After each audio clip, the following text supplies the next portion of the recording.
Hello everybody, this is Josh, back at you again. Today I'm going to talk a little bit about grading. As you can see, this is my LeBron James Fleer Tradition rookie card, graded 8.5 from HGA. Now HGA is a fairly new grading company, but the one thing that I like about HGA is that they're all computer technology based grading. It's not subjective where you have somebody look at the card and they say, I think this corner up here is maybe an 8. So then they end up grading your card based on that. So they take a scanner, it scans the whole card, and with HGA, they give you the grades right there. Your corner, your surface, your edges, and your centering. So it's a really nice non-subjective way to do the grading, which I like. Now I'm going to show you the difference between the PSA, which is a more subjective based. So here's a PSA. Somebody looks at this card and then they grade it. There's no subgrades on it. This one costs anywhere from $50 to $100. And it can go up even more based on the value of the card. HGA doesn't grade you or cost you based on what they value the card at. So that's another benefit as well. The difference is this has a higher resale value than this will. If I had a LeBron James that was an 8 and then this was an 8, apples to apples, the PSA would definitely sell for more money. But for personal collection, this for me is the way to go because they'll customize your label.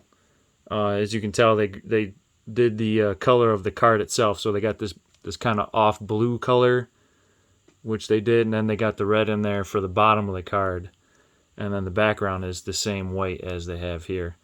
So that's pretty cool, and they give you other options as well, like if you want just straight black with the white letters or white with black letters.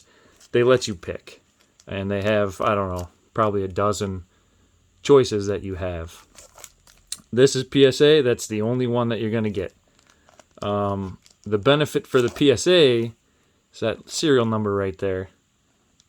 You'll be able to go on to their website and look it up and find out how many have a population of 8 or 9 or 10, whatever your card grades. You'll be able to look it up. The HGA, as far as I know, they don't have that capability. But again, if you're doing personal collection, HGA is probably the way to go because they're a lot cheaper. And a personal collection, you're not worried about resale value as much as you would be with the PSA card. I would personally have a hard time spending $50 to $100 to get a card graded because this card right here, the 9, that sells for like $45, $50. So you would be out money if you had to go just based off of resale value. It wouldn't make sense to grade it with PSA unless you're planning long term or you hit a 10. If you get a 10 on that, then the card's worth anywhere between $150 to $200. So if you can get a 10, then PSA would be the way to go.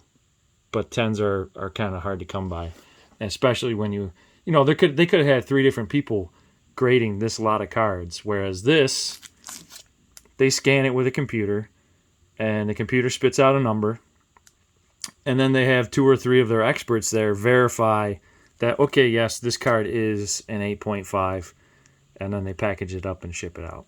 So just a little of the differences between these two of the companies. I don't have SGC, so I can't compare SGC, PSA, and HGA. But there's a bunch of other companies out there, but I really like HGA.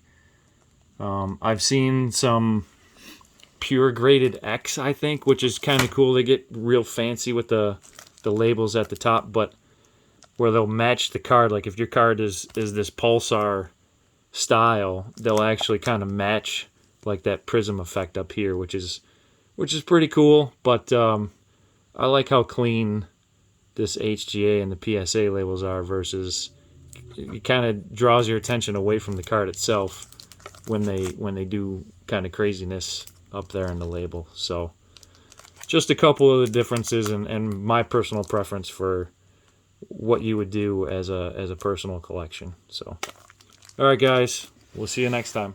Adios.